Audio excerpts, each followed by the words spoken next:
Vamos lá, dar continuidade. O vídeo só suporta 30 e pouquinhos minutos. E aí a gente vai dar continuidade aqui nessa segunda parte, para a gente concluir nosso estudo. E aí que a gente estava falando a respeito de Saul, né, e Davi.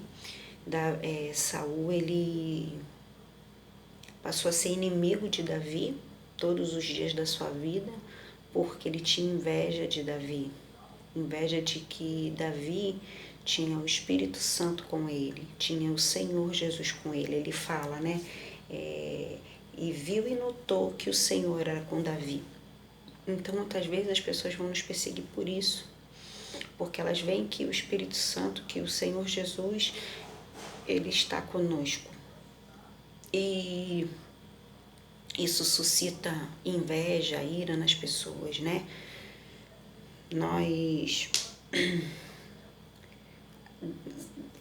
Saul, ele tinha vaidade no seu coração, né?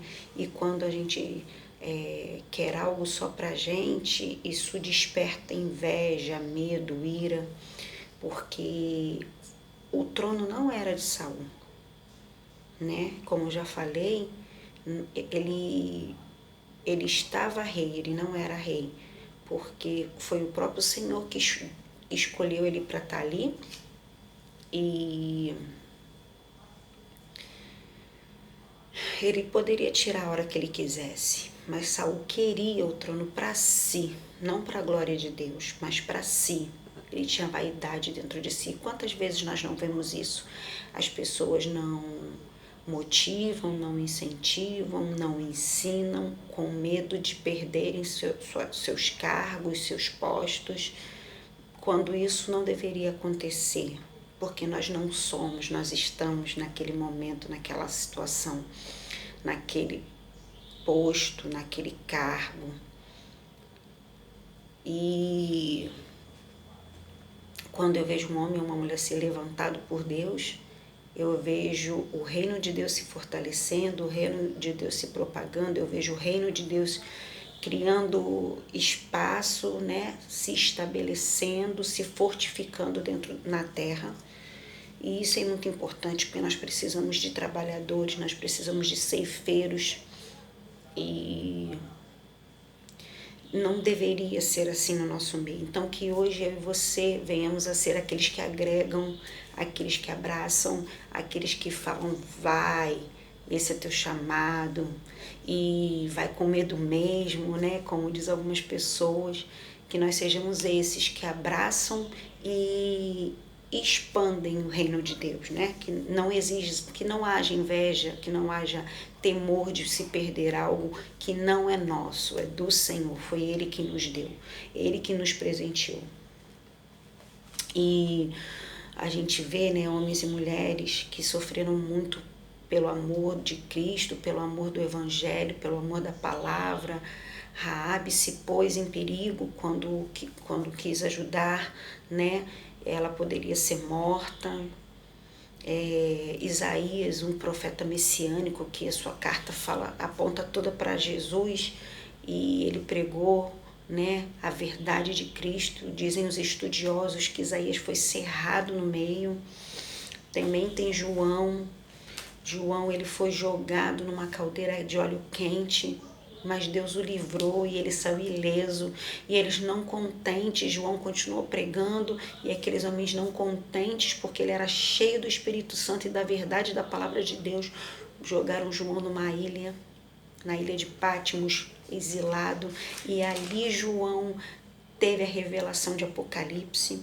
Então, outra coisa que nós tiramos disso tudo é que no meio do nosso caos a gente pode ter experiências magníficas com Deus, como Paulo e Silas na prisão, depois de serem açoitados, acorrentados, estavam na prisão mais funda, mais fria, e ali eles louvavam e exaltavam a Deus e tiveram uma experiência grandiosa.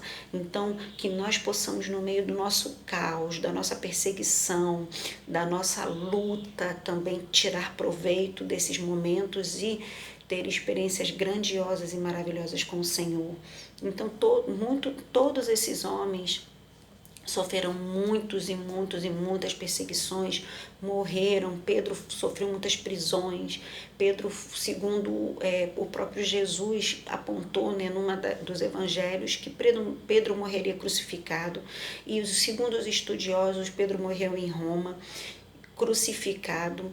E Pedro disse que não queria ser crucificado, que botassem ele de cabeça para baixo, porque ele não era digno de morrer como seu Senhor.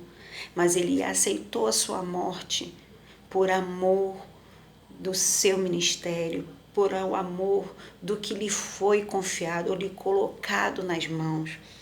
E não só naquele tempo, hoje muitos dos nossos irmãos passam por isso, né? Lá fora são mortos, são torturados, muitas mulheres são molestadas até a morte, maridos são obrigados a verem suas mulheres serem molestadas e eles não negam o nome de Cristo, porque eles vivem aquela palavra, porque morrer para mim é lucro, porque eu vivo em Cristo, eu vivo para Cristo, porque se nós morrermos para o mundo, viveremos para Cristo.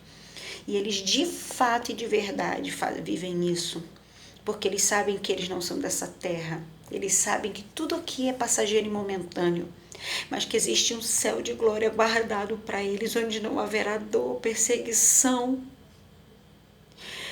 onde eles têm a fé de que lá eles viverão e verão a Cristo face a face.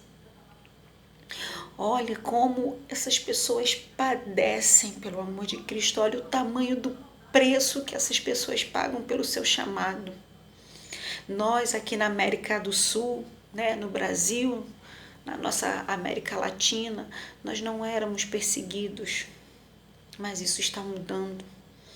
Durante essa quarentena, nós vimos alguns projetos de lei, alguns decretos sendo sancionados e muitos deles atacando a igreja de uma forma direta ou indireta. O nosso presidente, né, ele fez um decreto e nesse decreto ele pediu para que todos os cultos de todos os tipos fossem cancelados por conta das aglomerações. E teve um juiz aqui em Duque de Caxias que ele quis revogar esse decreto do presidente, só que quando ele quis revogar, ele mencionava o tempo inteiro os cultos nas igrejas. Só que não eram cultos nas igrejas que o presidente falou, ele falou cultos ecumênicos, todos os tipos de culto. E esse homem enfatizava culto nas igrejas, dizendo que nas outras religiões poderiam, mas na igreja não. Esse é um fato. Agora, o que mais me preocupou e foi muito evidente, semana passada ainda estava esse projeto de lei, ele foi apresentado há um tempo atrás, né, agora na quarentena, pedindo para que as igrejas ficassem fechadas até 31 de dezembro de 2020. E esse projeto estava tramitando na Câmara, né, no Congresso, até semana passada, e aí os nossos parlamentares cristãos se levantaram e indagaram e questionaram e pressionaram e falaram sobre todo um mal à sociedade cristã que isso iria fazer, se o governo teria como amparar a sociedade cristã, porque o mundo tem o bar, tem muitas outras coisas, e nós só temos a Jesus, nós só temos a igreja, né, o local onde nós separamos para adorar a Deus, onde nós vemos os nossos irmãos, onde nós estamos em comunhão. É ali que nós exercitamos a nossa fé, nós nos enchemos. E eles foram ali alegando, até que, não pelo fato do evangelho em si, mas por toda a prejudicial que teria na vida dessas pessoas, né, de nós cristãos, o governo teria como amparar. E aí diante desse cenário, foi retirado esse projeto de lei de pauta e ele não foi votado, não sei se futuramente ele voltará. Mas o que isso quer dizer, irmãos, irmãs? O que eu quero alertar? Nós já estamos começando a ser perseguidos. Um conhecido meu, né, um jovem, ele professou a sua fé na sua escola, né, no seu curso, e ali ele tem passado por perseguições, ele tem passado por humilhações, as pessoas têm escarnecido dele, e no primeiro momento, né, um jovem, um adolescente, ficou muito triste, muito chateado e graças a Deus os seus responsáveis, seus pais conversaram com ele, orientaram e ele segue de cabeça erguida. Eu falei para ele outro dia, eu falei, levanta a sua cabeça e segue em frente porque você é filho de Deus e nossa, isso não é nada perto do que a gente passa, do que eles passam lá fora, do que os homens da Bíblia passaram. Então é um alerta para que eu e você fiquemos atentos. Por que os bares estão abertos? Por que as pessoas estão se aglomerando para comprar ovos de Páscoa e esses lugares não são multados? Por que os bares não são multados? Por que a igreja, muitas vezes, um pastor, eu estava assistindo ele foi denunciado porque acharam que ele estava fazendo o culto, quando não, quando a igreja estava fechada e só tinha algumas pessoas que estavam ali para realizarem o culto e fazerem a live, né, ao vivo. E ele foi denunciado. Por que não denunciam os bares? As casas que estão fazendo aglomerações? Os outros lugares que estão fazendo outros tipos de culto? Por que só a igreja? Irmãos, nós estamos começando a ser perseguidos. Os cristãos estão começando a ser perseguidos na América do Sul. Então, é um alerta, é um preparo para mim e para você. Nós pagamos preços altos. Você está preparado? Você tem convicção do seu chamado? Você tem fé suficiente para exercer o seu chamado no meio do caos, da perseguição? Nós não somos dessa pátria. Temos que fazer como esses homens e essas mulheres que tinham a convicção de que o que eles tinham de melhor ainda estava por vir, estava guardado. Era a nossa pátria celestial, era morar no céu, onde não vai ter dor, não vai ter choro, onde não vai ter maldade. Essa é a nossa maior recompensa em servir a Cristo e pagar um preço para anunciar o nome dele, porque o Senhor quer que muitos sejam salvos. E é esse o nosso papel como cristão em Cristo Jesus.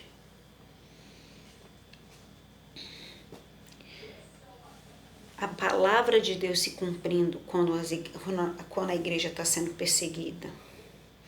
João 15:20 diz, se me perseguiram, também perseguirão a vocês.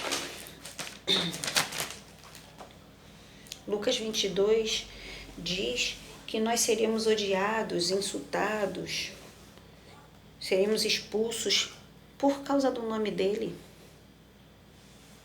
Marcos 10:17, na parte A, diz, tenham cuidado, pois os homens entregarão vocês a tribunais.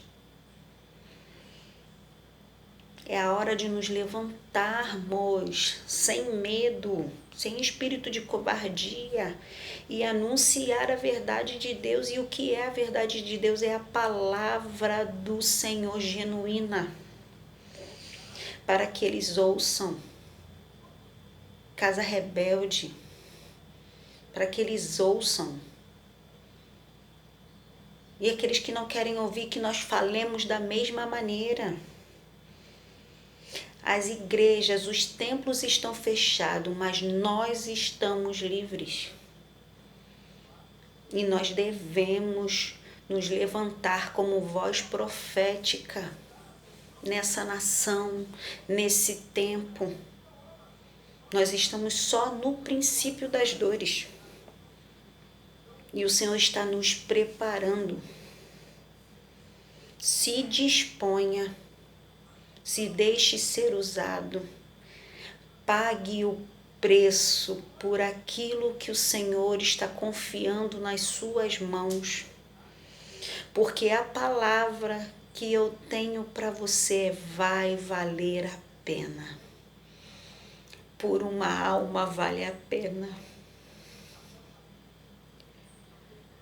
Porque é para isso que o Senhor nos fez.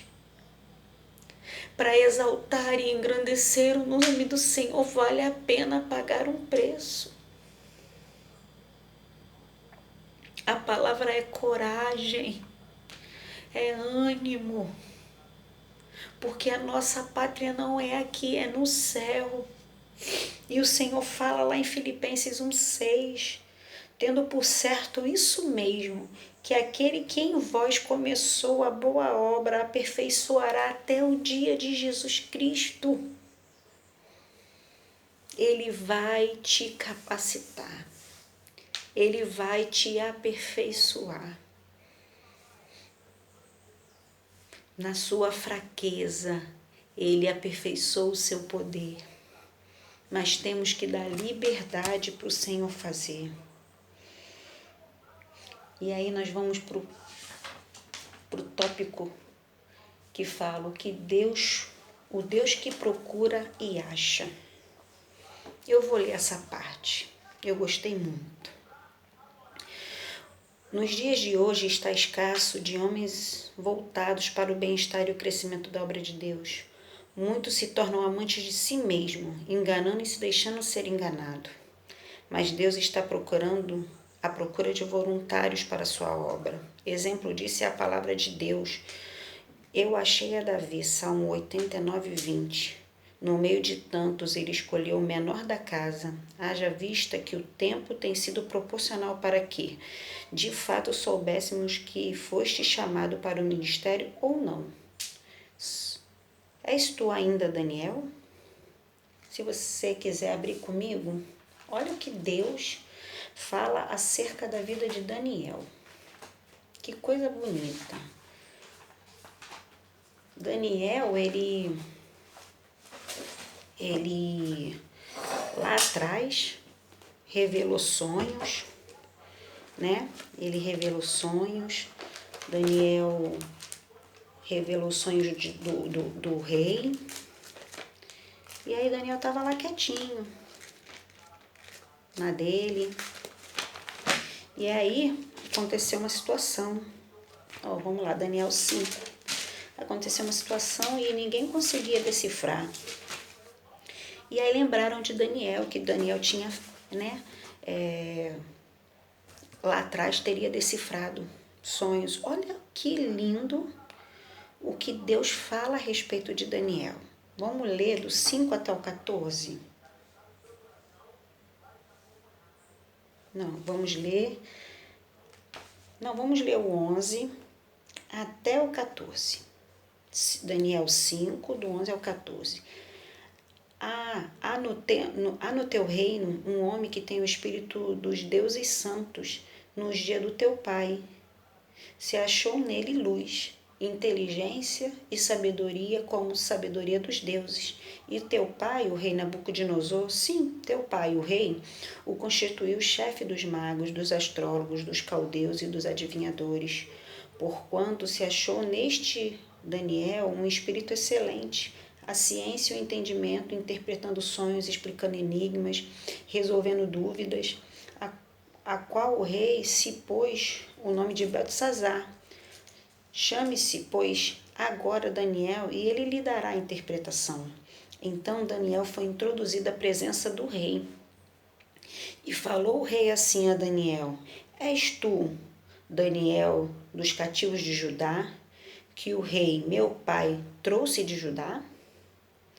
Tendo ouvido dizer a teu respeito que o Espírito dos deuses está em ti, e que a luz e o entendimento excelente, a sabedoria se acham em ti.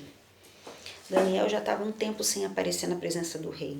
Daniel, ele era um homem que Nabucodonosor confiava. Mas se lembraram de Daniel, de tudo que ele tinha feito. E quando ele chega à presença do rei, ele pergunta: és tu ainda Daniel? És tu aquele Daniel? Ainda se acha em você aquilo que falavam? O que Deus tem procurado em nós? O que Deus procura em nós? Será que Ele acha o que Ele procura em nós? E eu pedindo a Deus direção de algumas coisas, porque não tem como a gente dizer tudo, o Senhor, pela sua misericórdia, me mostrou algumas coisas. O que Deus procura em nós? E eu vou ler e dizer a referência para vocês, vou falar bem devagarzinho, para que todas possam pegar e se quiserem anotar. Deus procura intercessores. Lá em Ezequiel 22:30 vai falar sobre isso. Deus procura verdadeiros adoradores. João 4:23 e 24 vai nos falar sobre isso. Deus busca trabalhadores. Mateus 9:37 e 38 vai nos relatar. Deus busca fiéis nesta terra. Salmos 101:6. Deus busca frutos, Ele procura frutos em nós. Marcos 11, do 12 ao 14. Ele busca homens e mulheres para serem ungidos. Salmos 89:20. Ele procura fé em mim e em você. Lucas 18:8. Dentre outros, como santificação e muitas outras coisas. Deus busca muitas coisas em nós. E Ele, quando procura, Ele acha isso em nós. Olha, queridos, nós estamos sendo preparados. Nós estamos aqui separados porque Deus está nos preparando. E Deus, quando vier nos procurar, Ele quer achar. A palavra dele diz que a árvore que não dá fruto, Ele corta e lança fora. Que nós sejamos achados e que o Senhor ache em nós tudo o quanto Ele busca. Sabemos que não seremos perfeitos, mas nós temos que nos aperfeiçoar dia a dia. A palavra de Deus diz que nós temos que ser imagem e sua semelhança. Nós nunca seremos como Deus, mas todos os dias temos que lutar para nos parecermos mais com Ele. E quando nós lutamos para nos parecermos mais com Ele, nós temos mais dele em nós do que do mundo. Olha uma coisa linda que o Senhor me ministrou comigo. A Bíblia diz que Moisés era um homem formoso, mas ele estava escondido. Quem sabe você também é formoso, mas está escondido. Você tem dons, você tem talento, você tem unção, você tem a graça de Deus, você tem o chamado de Deus na sua vida, mas você está escondido.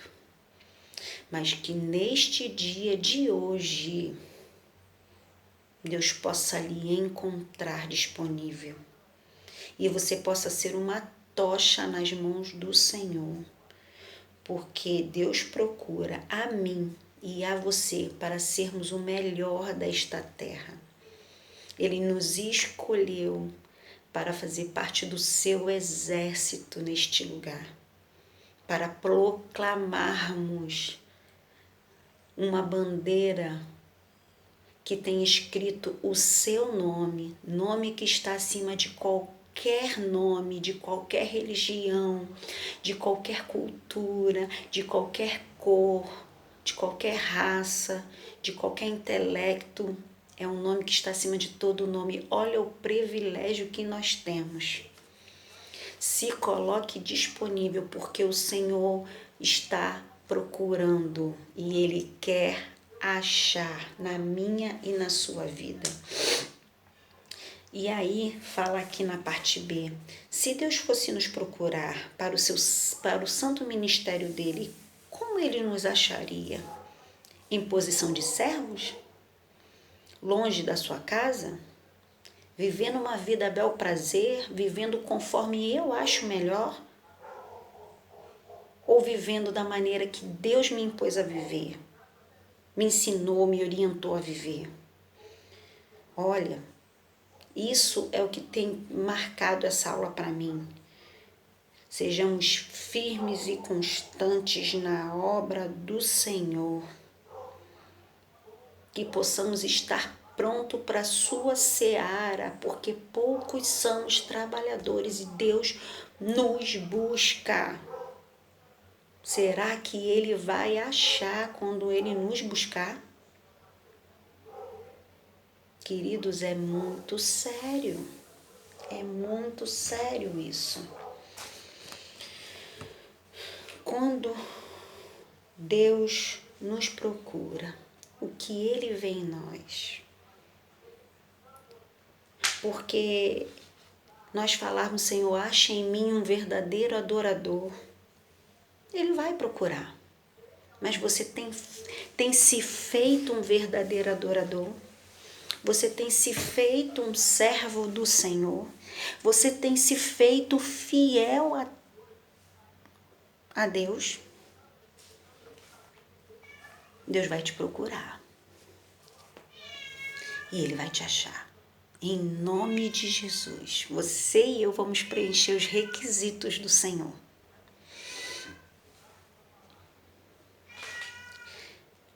Igreja, Deus está nos preparando. Se disponibilize, se desarme, se permita ser transformado. Agora nós já estamos caminhando para o final e não vai ser diferente. Deus trabalhou muito na minha vida e espero que o Senhor também esteja falando aos seus corações. O último tópico diz assim: és para mim um vaso escolhido.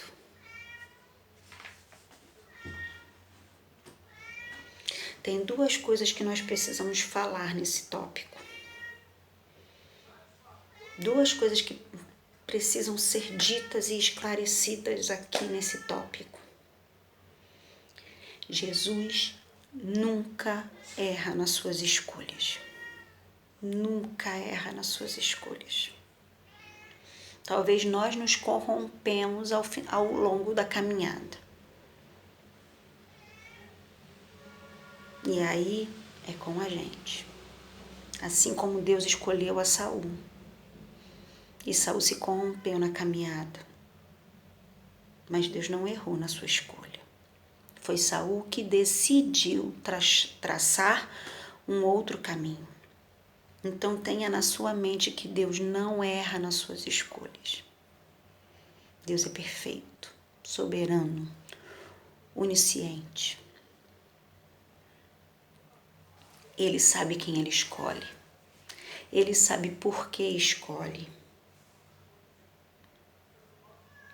E aí eu vou te convidar a abrir em Isaías.